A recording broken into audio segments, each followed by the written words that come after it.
Good morning जी, बहुत स्वागत है आप सभी का। आपके साथ मैं हूं अंजलि मुदगल। पंजाब कांग्रेस की अंतरकला को खत्म करने के लिए बनाई गई 3 सदस्यीय कमेटी की ओर से बैठकों का दौर जारी है। आज नवजोत सिंह सिद्धू और परगट सिंह कमेटी के सामने पेश होकर अपना पक्ष रखेंगे। इनके अलावा कैबिनेट मंत्री भारत भूषण आशु, सुख सरकारिया, गुरप्रीत सिंह कांगड़, तृप्त राजेंद्र बाजवा, विजय इंदर सिंगला और कैबिनेट मंत्री रजिया सुल्ताना भी पहुंचेंगे। साथ ही विधायक राजा वडिंग, हरदयाल कंबोज, अजयाब सिंह भट्टी, हर प्रताप अजनाला और दूसरे विधायक भी आज दिल्ली दरबार में पहुंचेंगे। अपना पक्ष रखा जाएगा इन विधायकों की तरफ से। इससे पहले सोमवार को मंत्रियों और विधायकों समेत 28 लोग कमेटी के सामने पेश हुए, जिसके बाद पंजाब कांग्रेस प्रभारी हरीश रावत ने कहा कि मामले का पार्टी फोरम पर ही हल निकालेंगे।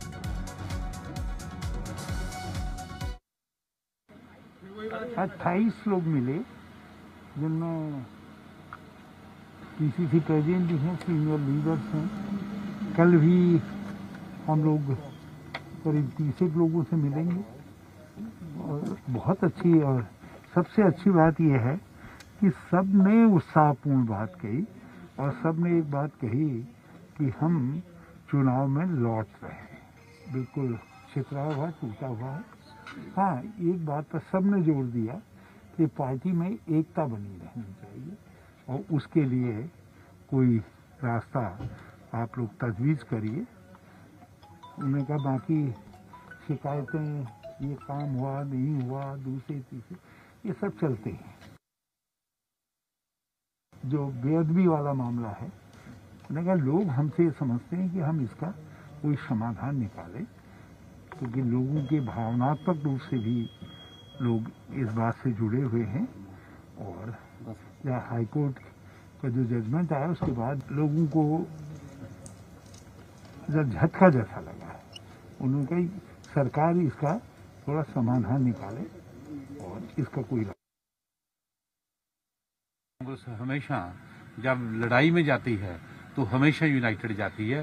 पहले भी हमेशा यूनाइटेड गई है और इस बार भी बिल्कुल आप कांग्रेस को मैदान जंग में यूनाइटेड देखेंगे। नाराजगियां दूर हो रही हैं सर, जी नाराजगियां सी जी खदशे सीगे। नाराजगी शब्द और है, मैं नाराजगी नहीं कहा, मैं कहा कई बार विचारां ਦੀ ਥੋੜੀ ਬਹੁਤੀ ਭਿੰਨਤਾ ਹੁੰਦੀ ਹੈ ਔਰ ਇਹ ਜਿੰਦਾ ਦਿਲ ਪਾਰਟੀਆਂ ਦਾ ਪ੍ਰਜਾਤੰਤਰ ਦੇ ਵਿੱਚ ਇੱਕ ਹੈਲਦੀ ਸਾਈਨ ਹੁੰਦਾ ਹੈ। ਤੁਸੀਂ ਕਿਸੇ ਹੋਰ ਨਜ਼ਰੀਏ ਨਾਲ ਦੇਖਦੇ ਕਿਸੇ ਚੀਜ਼ ਨੂੰ, ਮੈਂ ਕਿਸੇ ਹੋਰ ਨਜ਼ਰੀਏ ਨਾਲ ਦੇਖਦਾ, ਪਰ ਇਹਦਾ ਮਤਲਬ ਇਹ ਨਹੀਂ ਕੋਈ ਜੰਗ ਹੋ ਗਈ, ਕੋਈ ਲੜਾਈ। मेरी तो पार्टी ਨਾਲ नाराजगी नहीं हुई। मेरी लड़ाई मुद्दियां दी है। ऊपर कहां डालोगे? मेरी लड़ाई मुद्दियां दी है, कोई मेरी पार्टी दे नाल नाराजगी या किसी दे नाल नहीं है। देखो जिथे तक बरगाड़ी दा मुद्दा है, गोली कांड दा मुद्दा है, बेअदबी दा ते बसां दे मुद्दे हैं, नशियां दे सौदागरां नूं फड़न दा मुद्दा है, तां दलित वर्ग दे मुद्दे हैं साडे। ਇਹ ਮੁੱਦਿਆਂ ਤੇ ਗੱਲ ਹੈ। ਗੱਲ ਕੋਈ ਅਹੁਦੇ ਦੀ ਨਹੀਂ ਹੈ, ਕਿਸੇ ਅਹੁਦੇ ਨੂੰ ਹਟਾਉਣ ਦੀ नहीं है। ਗੱਲ ਇਹ है कि साडे मसले हल कर दो। पंजाब के मुख्य सचिव विनी महाजन ने सोमवार को सभी विभागों के प्रमुखों को अपने अपने विभागों के खाली पदों को भरने के लिए भर्ती प्रक्रिया में तेजी लाने के निर्देश दिए। ये निर्देश पंजाब के मुख्यमंत्री कैप्टन अमरिंदर सिंह के आदेशों के बाद दिए गए। इसका मकसद युवाओं को घर घर रोजगार मिशन के तहत रोजगार दिलाना है। राज्य स्तरीय रोजगार योजना पर एक उच्च स्तरीय बैठक की अध्यक्षता करते हुए मुख्य सचिव ने कहा कि इससे न केवल सरकारी कामकाज की दक्षता बढ़ेगी, बल्कि बेरोजगार युवाओं को सरकारी नौकरी भी मिलेगी। मुख्य सचिव ने बताया कि केवल 5 विभागों में 38,552 पद भरे जाने थे, जिनमें अकेले स्कूल शिक्षा विभाग में 16,681, गृह विभाग में 10,337, बिजली विभाग में 3,623, स्वास्थ्य और परिवार कल्याण विभाग में 5,834 और सहकारिता विभाग में 2,027 पद शामिल हैं। मुख्य सचिव ने वित्त विभाग को भी सभी पदों को तत्काल मंजूरी देने के निर्देश दिए। और पूर्व डीजीपी सुमेध सैनी पर शिकंजा कसने की तैयारी हो रही है। सुमेध सैनी से एसआईटी ने लगातार 4 घंटे तक पूछताछ की। सूत्रों के हवाले से खबर यह है कि एसआईटी ने पूर्व डीजीपी सुमेध सैनी से सवाल किया कि गोली चलाने का हुक्म आखिर किसने दिया। करीब 4 घंटे तक पूछताछ सुमेध सैनी से की गई और कहा जा रहा है कि मुश्किलें आगे आने वाले दिनों में बढ़ सकती हैं सुमेध सैनी की। 4 साल से पाकिस्तान की जेल में बंद प्रशांत वेंदम को रिहा कर दिया गया है। सोमवार को पाकिस्तान रेंजर्स के जवानों ने अटारी वाघा बॉर्डर पर प्रशांत को सीमा सुरक्षा बल के हवाले किया। बता दें कि भारत के हैदराबाद के रहने वाले प्रशांत पर साल 2017 में पाकिस्तान में अवैध रूप से दाखिल होने का आरोप लगा था। प्रशांत अपनी एक महिला मित्र से मिलने के लिए पाकिस्तान के रास्ते स्विट्जरलैंड जाना चाहता था। दरअसल पाकिस्तानी मीडिया में प्रशांत की गिरफ्तारी की खबर छपने पर भारत ने पाकिस्तान से संपर्क किया था, जिसके बाद उन्हें काउंसिल एक्सेस दिए जाने की मांग की थी। प्रशांत को पाकिस्तान के पंजाब राज्य के बहावलपुर शहर से गिरफ्तार किया गया था।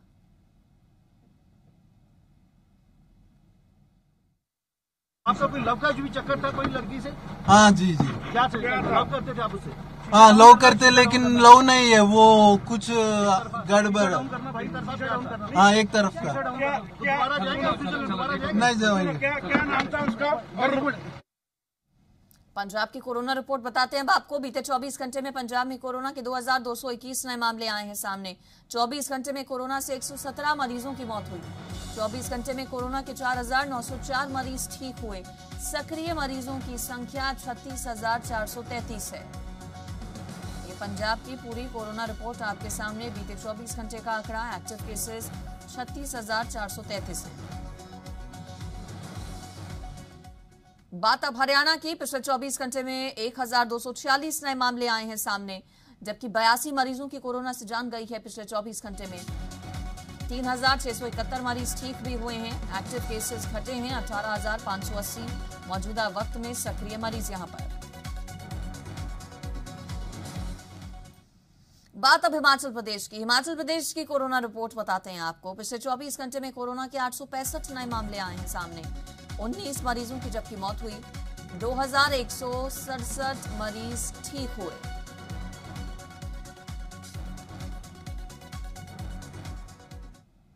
कोरोना संकट के दौर में देश भर के स्कूल्स बंद हैं। लंबे समय से घरों में कैद बच्चे स्कूल से दूर हैं। ऐसे में उनकी पढ़ाई में ब्रेक ना लगे, इसके लिए ऑनलाइन क्लासेस का इंतजाम शुरू हुआ। लेकिन बच्चों में ये ऑनलाइन क्लासेस परेशानी का सबब भी बनती जा रही है। सोशल मीडिया पर ऐसी ही एक 6 साल की बच्ची का पीएम मोदी को शिकायत करता वीडियो काफी चर्चा में है। इस शिकायत का जम्मू कश्मीर के उपराज्यपाल मनोज सिन्हा ने संज्ञान लिया। जम्मू कश्मीर की रहने वाली 6 साल की बच्ची ने ऑनलाइन क्लास से नाखुश होते हुए एक वीडियो शेयर किया, जिसमें वो स्कूल से मिलने वाले होमवर्क और लंबी क्लास को लेकर अपनी परेशानी बता रही है। सोशल मीडिया पर वायरल इस वीडियो को जम्मू कश्मीर के एलजी मनोज सिन्हा के ऑफिस की ओर से ट्वीट कर शेयर किया गया। कहा गया कि बहुत ही मनमोहक शिकायत है। स्कूली बच्चों पर होमवर्क का बोझ कम करने के लिए स्कूल शिक्षा विभाग को 48 घंटे के भीतर नीति बनाने के निर्देश दिए। ट्वीट में आगे लिखा गया कि बचपन की मासूमियत भगवान का उपहार है और उनके दिन जीवंत आनंद और आनंद से भरे होने चाहिए। ऐसे में माना जा रहा है कि बच्ची की इस गुजारिश के बाद ऑनलाइन क्लास में पढ़ने वाली पढ़ाई के बोझ में बच्चों को कुछ राहत मिल सकती है।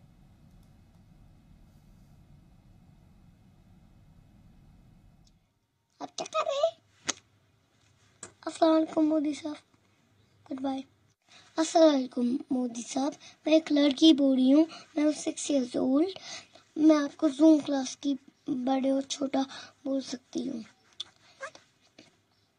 छोटे बच्चे जो होते हैं, जो 6 years old होते हैं, उनको ज्यादा क्यों रखते हैं काम मैडम और टीचर? नहीं, मैडम और सर क्यों रखते हैं? इतना काम होता है बड़ू बच्चों को। जब मैं सुबह उठती हूँ 10 बजे, मुझे दो बजे तक होती है क्लास। एक होती है इंग्लिश, उसके बाद मैथ, उसके बाद उर्दू, उसके बाद EVS, उसके बाद कंप्यूटर। इतना ज्यादा काम रखते हैं बड़ू बच्चों को, जो थे 7, 6, 10। छोटे बच्चों को इतना काम क्यों रखते हैं मोदी साहब? और CBSE 12वीं की परीक्षा पर फैसला आज माना जा रहा है संभव। केंद्रीय शिक्षा मंत्री बड़ा ऐलान कर सकते हैं। केंद्रीय मंत्री रमेश पोखरियाल अंतिम फैसला लेंगे इस पर। परीक्षा रद्द करने को लेकर सुप्रीम कोर्ट में याचिका डाली गई थी। सुप्रीम कोर्ट में याचिका पर सुनवाई 3 जून तक टाल दी गई। सुप्रीम कोर्ट की तरफ से दरअसल इंतजार किया जा रहा था कि केंद्र सरकार पहले इस पर कोई फैसला ले और आज केंद्र की तरफ से CBSE 12वीं की परीक्षाओं पर फैसला लिया जा सकता है। तो आज का दिन महत्वपूर्ण है उन बच्चों के लिए जो कि इस वक्त 12वीं कक्षा में हैं। हरियाणा के सीएम मनोहर लाल के दिल्ली दौरे का आज तीसरा दिन है। आज सीएम मनोहर लाल गृह मंत्री अमित शाह से मिल सकते हैं। सीएम ने कल बीजेपी के राष्ट्रीय अध्यक्ष जेपी नड्डा और पीएम मोदी से मुलाकात की थी। साथ ही हरियाणा के बीजेपी सांसदों के साथ भी मुलाकात की गई थी मुख्यमंत्री की तरफ से। आज दिल्ली दौरे का तीसरा दिन और आज गृह मंत्री अमित शाह से मनोहर लाल की मुलाकात हो सकती है।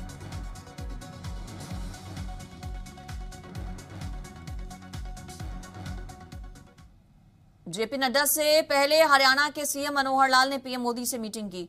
मुख्यमंत्री मनोहर लाल ने कोविड, वैक्सीन और किसानों समेत कई मुद्दों पर प्रधानमंत्री से बातचीत की। सीएम ने बताया कि प्रधानमंत्री के साथ कैबिनेट एक्सपेंशन समेत किसी राजनीतिक मुद्दे पर चर्चा नहीं हुई है।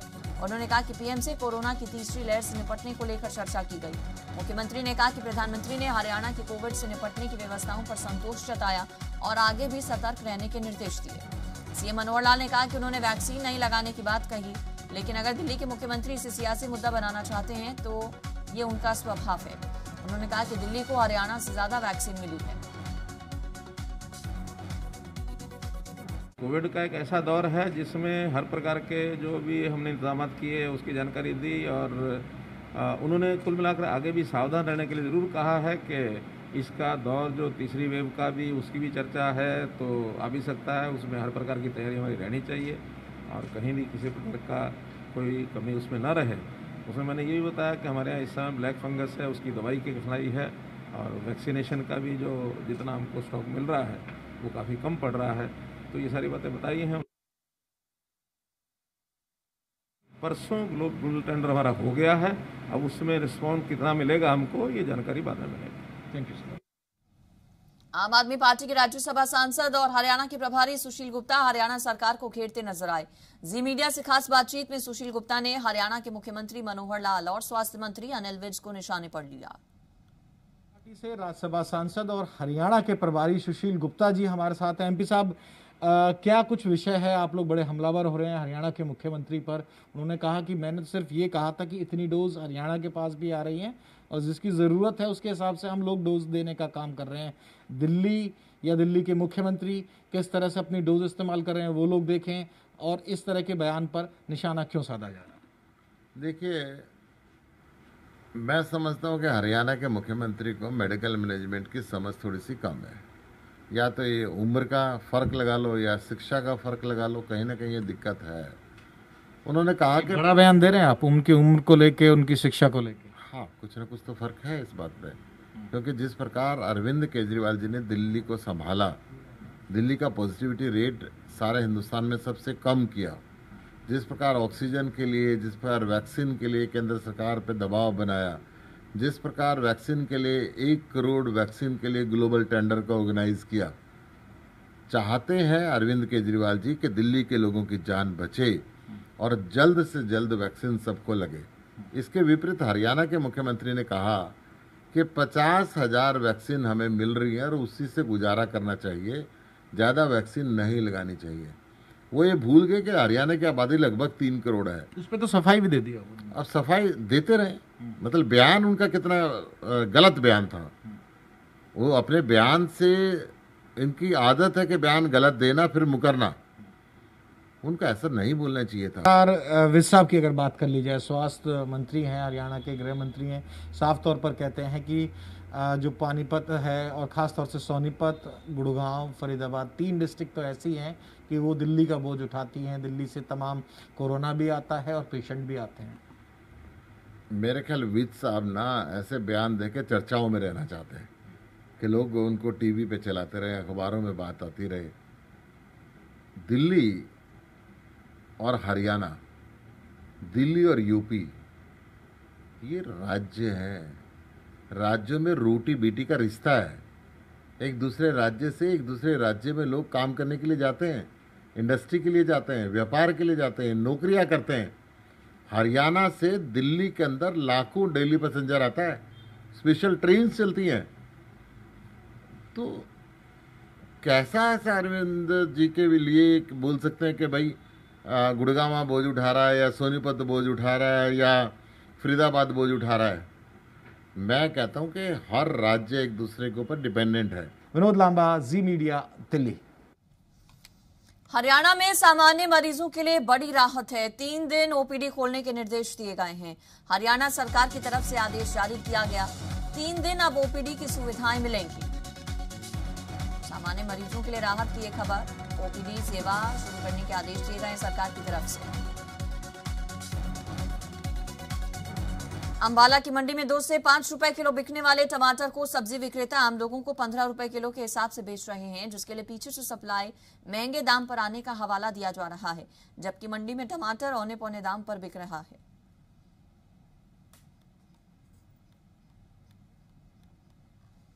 हिमाचल के सीएम जयराम ठाकुर ने एक बार फिर से कहा कि चीन राज्य के बॉर्डर के पास अपने बुनियादी ढांचे को मजबूत कर रहा है। उन्होंने कहा कि चीन ने हमारे से ज्यादा ऊंचाई पर सड़क मार्ग से कुछ निगरानी गतिविधियां भी शुरू कर दी हैं। उन्होंने कहा कि इस बारे में केंद्र को सूचित किया जाएगा। बता दें कि सीएम जयराम ठाकुर ने हाल ही में लाहौल स्पीति में भारत चीन सीमा का दौरा किया था। चाइना अपने यहाँ आकर के अपने इंफ्रास्ट्रक्चर को स्ट्रेंथन करने की कोशिश कर रहे हैं। ये एक बात सच है और जिस बात को लेकर के हम केंद्र में जानकारी देंगे, निश्चित रूप से जानकारी देंगे। और कुछ रोड की एक्टिविटीज़ उनकी चली है, वो सर्विलांस के लिए वो अपने लिए सुविधाजनक स्थान कहीं तलाश रहे हैं, तो उसमें हमने देखा कि एक्टिविटी रोड की चली है, जिस पे वो जिस हाइट पर हम हैं उस हाइट से ऊपर जाने की कोशिश कर रहे हैं। अमृतसर के बॉर्डर एरिया में सोमवार को तेज तूफान आया, जिससे अटारी वाघा बॉर्डर पर बैरिकेड्स उड़ गए। स्थानीय दुकानदारों को भी तूफान से काफी नुकसान हुआ।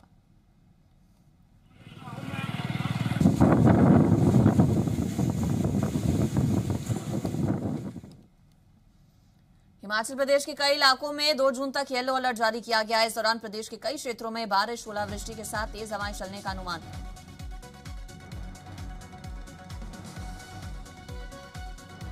2 जून हाँ, अभी जो 2 दिन के लिए वार्निंग इशू की गई है, जिसमें जो येलो कलर की वार्निंग है, जिसमें जो ओलावृष्टि हो सकती है और साथ में जो तेज़ हवाएं चल सकती हैं। उसके बाद भी जो है 2 तारीख को भी वार्निंग रखी है, 2 तारीख को है। और बिल्कुल जो 1-2 डिस्ट्रिक्ट हैं उसी में चांसेस रहेगा, लेकिन आज और कल जो है इसमें जो हिमाचल प्रदेश के मिड हिल्स और लो हिल्स वाले इलाके हैं उसके लिए जो ज़्यादा चांसेस रहेंगे। हिमाचल के जिला सिरमौर के ऊंचाई वाले क्षेत्रों में भारी ओलावृष्टि से सेब की फसल को खासा नुकसान पहुंचा है। इसके अलावा अन्य फसलों को भी क्षति पहुंची है। सबसे ज्यादा सेब की फसल का नुकसान हुआ हरिपुरधार, संगड़ा और नोराधार के इलाकों में नुकसान हुआ है। ओलावृष्टि से 50% सेब झड़ गए।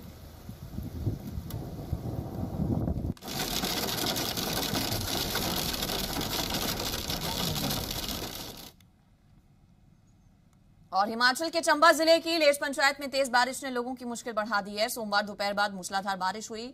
देखते ही देखते गांव की गलियां पानी से भर गई।